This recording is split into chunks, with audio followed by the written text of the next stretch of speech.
Kenapa SD negeri sulit cari murid? Orang tua lebih pilih SDIT. Benarkah ini teman-teman? Nah, ayo kita mulai pembahasannya. Halo teman-teman, assalamualaikum warahmatullahi wabarakatuh. Kembali lagi di channel ini. Hari ini saya akan membahas fenomena yang menarik ya, yang sekarang sudah banyak kita jumpai di lingkungan kita tinggal, atau di berita-berita di sosial media atau di televisi, yang mana SD negeri sekarang sudah sulit mencari murid. Orang tua lebih memilih SDIT atau Islam terpadu. Apakah benar teman-teman? Mari kita kupas tuntas di channel ini.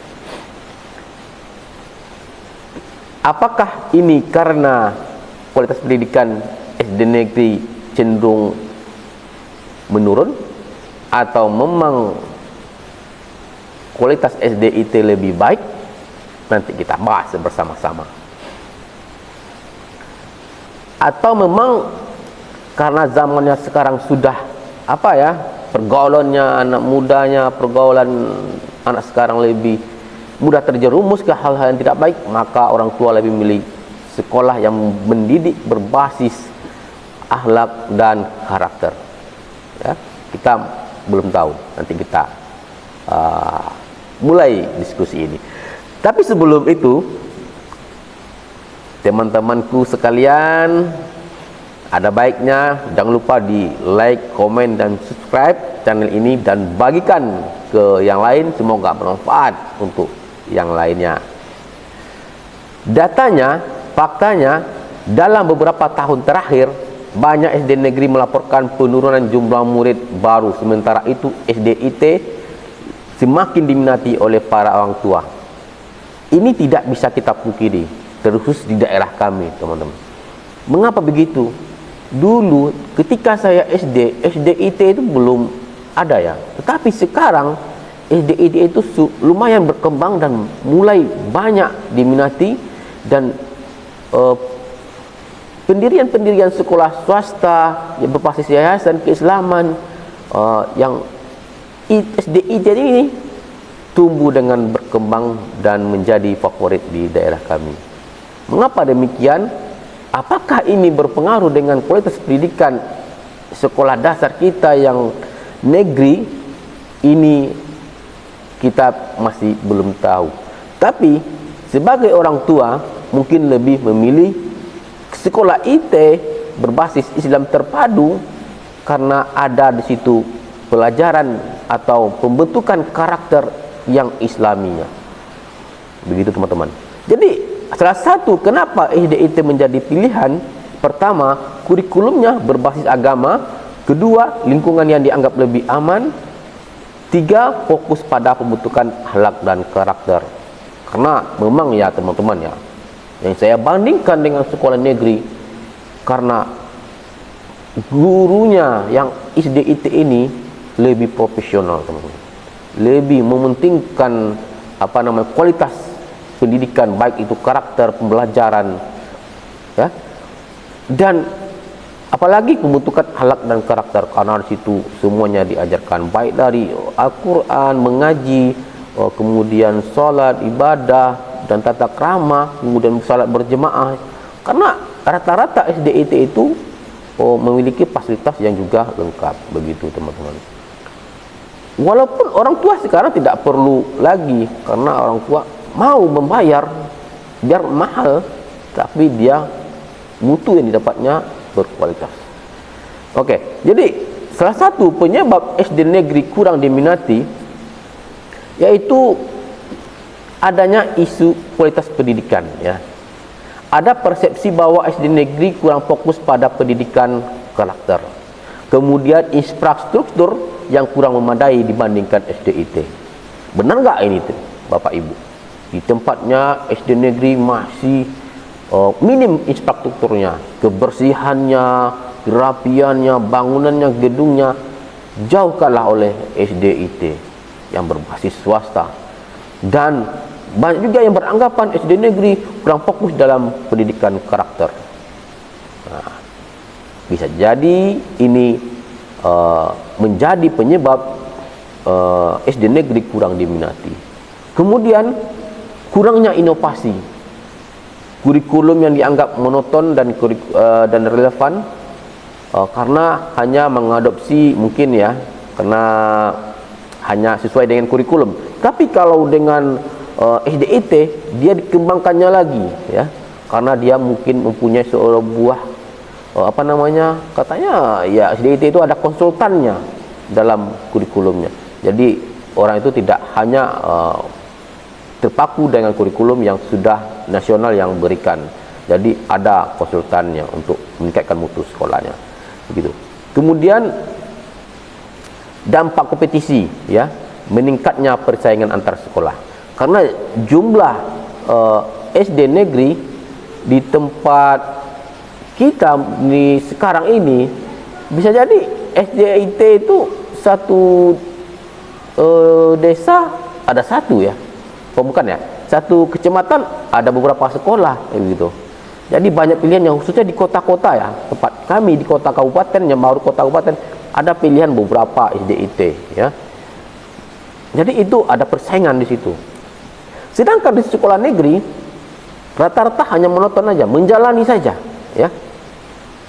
Jadi itu mungkin salah satu penyebab tidak adanya daya saing, semangat juang untuk menyaingi dari sekolah SD ini, karena program-programnya tidak berjalan ya, begitu ya.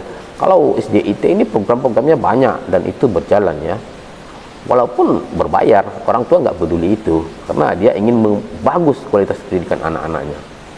Jadi kemudian ini memang ada juga dampak ketimpangannya ya, karena ketimpangannya begini, orang yang masuk sekolah swasta sekarang dianggap orang-orang yang mampu membayar atau anak-anak yang mampu, tetapi memang ada juga anak-anak yang memang orang tuanya pengen di situ sekolahnya, walaupun ekonominya pas-pasan tapi diusahakan ya. Jadi solusi, apalagi solusi dan harapan kita untuk bisa memajukan sekolah negeri ini? Yang pertama, untuk sekolah SD negeri supaya bisa menjadi kepercayaan lagi oleh masyarakat, oleh orang tua, jadi harus inovasi kurikulumnya, jangan monoton.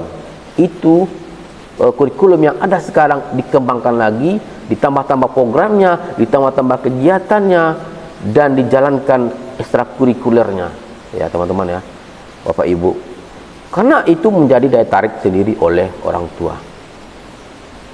Kemudian meningkatkan fasilitas dan lingkungan belajar. Dimohon juga kepada SD negeri, jika ingin pemerintah kita tetap menyediakan sekolah gratis, mohon juga ya, tidak bagus sebetulnya sekolah negeri gratis, tapi fasilitasnya tolong juga ditingkatkan. Kemudian kebersihannya, kerapihannya, lingkungan belajarnya yang kondusif, itu juga harus diperhatikan. Bayangkan teman-teman, di sekolah SD swasta itu ada ruangannya sejuk, dingin karena ber-AC, peralatannya lengkap, tertata rapi, mejanya bagus, kursinya bagus. Sedangkan di SD, jangankan ruangannya ber-AC teman-teman, masih banyak mungkin lantainya bolong-bolong, mungkin mejanya udah goyang-goyang gitu kan, mungkin ya begitulah, karena minimnya dana ya teman-teman ya. Karena kalau swasta ini didukung oleh dana orang tua dan juga dana dari dari Bosnas ya. Sedangkan SD negeri hanya satu saja sumber dananya, yaitu Bosnas, itu pun tidak memenuhi ya, karena satu sisi murid, karena Bosnas itu dana BOS itu dihitung berdasarkan jumlah murid. Kalau jumlah SD-nya di SD itu muridnya sedikit, ya berapalah dana operasionalnya begitu ya Bapak Ibu. Jadi kita maklumi saja. Kemudian memperkuat pendidikan karakter, kita juga mengharapkan di SD negeri ini perkuat lagi ilmu agamanya, pendidikan karakternya, pengembangan dirinya, minat bakatnya, perhatian yang kepada anak-anak didik juga harus ditingkatkan lagi, pelayanannya gimana ya kan, keamanannya diperhatikan lagi. Itu yang harus menjadi introspeksi untuk SD negeri kita sekarang ini. Kemudian untuk pemerintah nih, untuk pemerintah dukungan dana untuk sekolah negeri, jangan lagi berhitung berdasarkan siswa. Beruntung kalau sekolahnya besar, Bapak Ibu. Kalau SD muridnya sedikit, karena ada beberapa SD itu muridnya sekelasnya hanya beberapa orang, sampai kelas 6 hanya beberapa orang, itu terbatas karena anggarannya berdasarkan jumlah siswa, tidak berdasarkan per sekolah. Jadi itu salah satu kekurangan dari BOSNAS ini, teman-teman. Kemudian di SD negeri itu minim pelatihan, Bapak Ibu, minim pelatihan. Dan kalau di SD IT swasta lebih sering kayaknya untuk workshop, seminar. Karena apa? Karena dia mempunyai konsultan untuk memperbaiki mutu sekolah. Untuk harapan orang tua juga sangat berperan besar dalam mendukung pendidikan anak Indonesia di sekolah manapun. Ya, jadi gratis, betul gratis Bapak Ibu. Cuma tidak ada salahnya juga komite mengambil kayak sumbangan begitu untuk kegiatan misalnya ekstrakurikuler, pengembangan program-program kayak tahfiz, kayak program minat bakat, olahraga gitu. Jadi hidup sekolahnya Bapak Ibu. Jadi anak-anak sekolah itu tidak hanya terpaku dengan pembelajaran saja, tapi dengan ada kegiatan-kegiatan tersebut menambah-nambah tidak hanya ke pengetahuan saja, tapi juga dibarengi dengan sikap yang atau karakter yang bagus. Jadi selama ini kan pemerintah daerah yang melarang pungutan, dianggap pungli, komite memungut biaya. Itu sebaiknya kita sebagai orang tua harus juga mendukung sekolah, mendukung anak kita. Kalau ada iuran, sumbangan, ya untuk program tertentu harus kita dukung sebagai orang tua. Jangan menganggap itu sebagai beban ya, karena ya berat juga tugas guru SD itu mendidik anak-anak kita. Kalau ada program yang baik, apa salahnya kita dukung, ya kan? Jadi SD negeri tidak boleh dianggap kalah bersaing ya. Semua pihak harus bekerja sama untuk meningkatkan kualitas pendidikan. Mari kita bersama-sama, baik itu sekolah SD, sekolah SD negeri, SD IT, bersama-sama saling mendukung, saling berbagi ilmu, bagaimana memajukan pendidikan kita ini. Jadi kalau menurut kalian teman-teman, apa solusi dan terbaik dari masalah ini, ya kan? Kalau ada solusi terbaik dari teman-teman, boleh dong ya kan di komen di bawah, di komen ya. Ini kan sudah menjadi tanggung jawab kita bersama, bagaimana pendidikan di Indonesia ini bisa maju. Baik teman-teman, Bapak Ibu hadirin, hanya itu yang dapat saya sampaikan. Mudah-mudahan bermanfaat. Jangan lupa dong di subscribe, di share supaya bermanfaat. Assalamualaikum warahmatullahi wabarakatuh.